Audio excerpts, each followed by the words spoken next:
पद से इस्तीफा दे दिया, जिसके बाद से ये शुरू हो गई थी सिलसिला राजनीतिक गलियारों में, सियासी गलियारों में कि किसका नाम होगा बिहार से लेकर, क्योंकि बिहार में विधानसभा होने वाला है नवंबर या अक्टूबर के आसपास, क्योंकि मौजूदा कार्यकाल 22 नवंबर तक का बताया जा रहा है मौजूदा शासन का। तो ये भी बताया जा रहा था कि हो सकता है कि बिहार से, राजस्थान से कई नाम आ रहे थे कि उपराष्ट्रपति हो सकते हैं। फिलहाल अब 9 सितंबर को उपराष्ट्रपति पद के लिए चुनाव होगा, तब स्पष्ट हो जाएगी स्थिति कि आखिरकार जगदीप धनखड़ की जगह पर कौन उपराष्ट्रपति बन रहा है। इलेक्शन कमीशन ने अधिसूचना जारी कर दी है इसके लिए। तो 9 सितंबर को उपराष्ट्रपति का अब चुनाव होगा, इसके लिए इलेक्शन कमीशन ने, चुनाव आयोग ने ये अधिसूचना जारी कर दी है।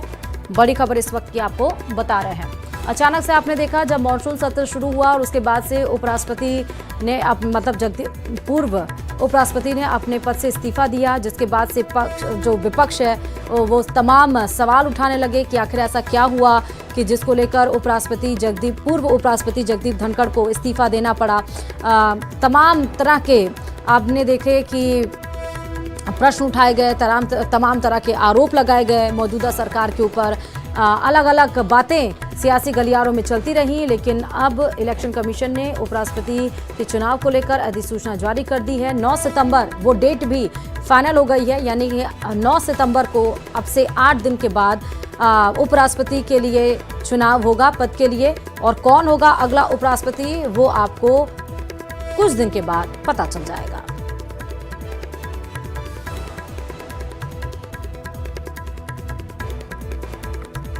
ज्यादा जानकारी के साथ संवाददाता विनीत इस खबर पर जुड़ चुके हैं।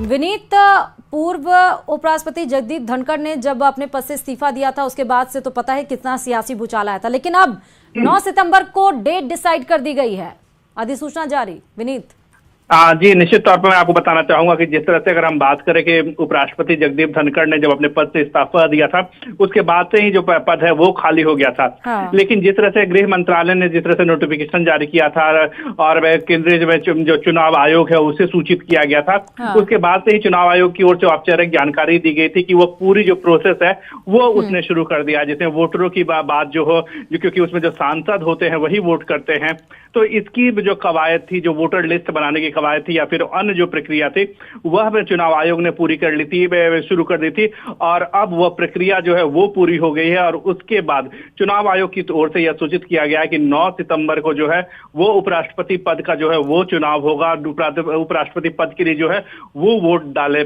जाएंगे।